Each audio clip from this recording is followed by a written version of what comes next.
Bom dia, sou o pastor Jairo e quero iniciar a mensagem deste dia com uma pergunta: por que Jesus morreu? Muitos homens e mulheres são lembrados pelo impacto que causaram na história da humanidade, com as suas descobertas na área da medicina, da engenharia, na área da ciência, dentre outras conquistas que a história testemunhou. Diferente dessas pessoas, Jesus não é lembrado tanto pelas suas obras, curas e milagres, mas principalmente por sua morte e morte de cruz. Mas em que a sua morte difere da morte de Sócrates, por exemplo, de Moisés, de Maria, de Buda e de outros homens e mulheres que marcaram época? Muitos devem ter se perguntado naquela sexta-feira sombria por que Jesus morreu, já que ele era inocente. Ainda hoje existem muitas pessoas que continuam perguntando que benefício traz para a vida do ser humano esta morte estúpida e vergonhosa. O que esta morte conquistou?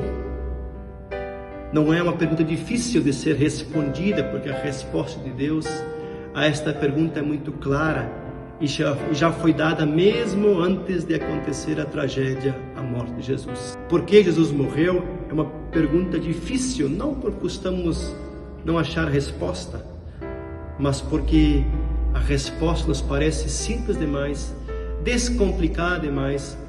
Custa-nos aceitar esta resposta dada por Deus.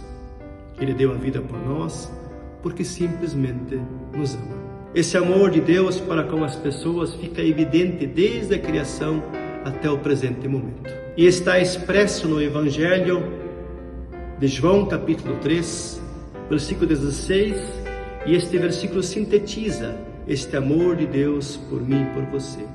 Assim diz o texto: porque Deus amou o mundo de tal maneira que deu seu único Filho, para que todo aquele que nele crer não pereça, não morra, mas tenha a vida eterna.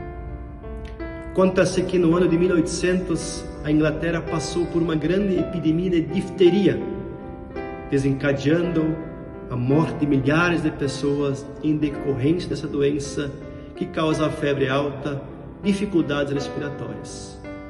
Também a família real foi afetada com a morte de alguns de seus membros. A princesa Alice, filha da rainha Vitória, perdeu o esposo e seus filhos, ficando apenas com seu único e último filho, também infectado pela doença.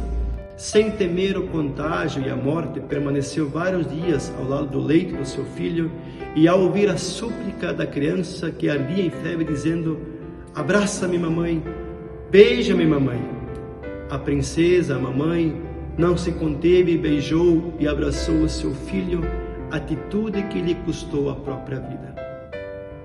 Deus também se inclinou para beijar e abraçar a humanidade, atacada pela enfermidade do pecado, que afastou o ser humano de Deus.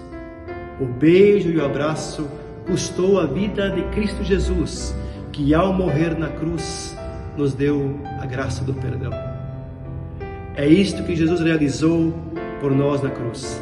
Por esta razão Jesus morreu, para nos purificar, limpar de todo o pecado. Jesus morreu para nos reconciliar com Deus. Cristo morreu para tirar, aniquilar o pecado de uma vez por todas, para a nossa salvação, diz a carta de Hebreus. Amados, a morte de Jesus na cruz não foi apenas mais uma morte dentre muitas, mas aconteceu para a remissão e para o perdão dos pecados de toda a humanidade, também dos meus e dos teus pecados, porque sem perdão oferecido por Cristo Jesus na cruz, não temos salvação eterna, nos diz a palavra do Senhor. Esta morte é graça, é presente de Deus para aqueles que creem. E o que parece ser loucura para o mundo, para nós, os que creem, é vitória, é salvação eterna, diz o apóstolo Paulo. Queridos, será que tenho consciência de que o que Jesus suportou naquela sexta-feira santa, Ele o fez por mim? Tenho consciência de que isto exige uma resposta de minha parte? A morte de Jesus na cruz me dá uma nova chance, uma nova oportunidade de recomeçar a minha vida, de buscar a reconciliação, de pedir perdão para aqueles que eu machuquei e feri. Esta é a maravilhosa, extraordinária notícia que a morte de Cristo trouxe para mim e para você. Pense nisso. Que Deus te abençoe.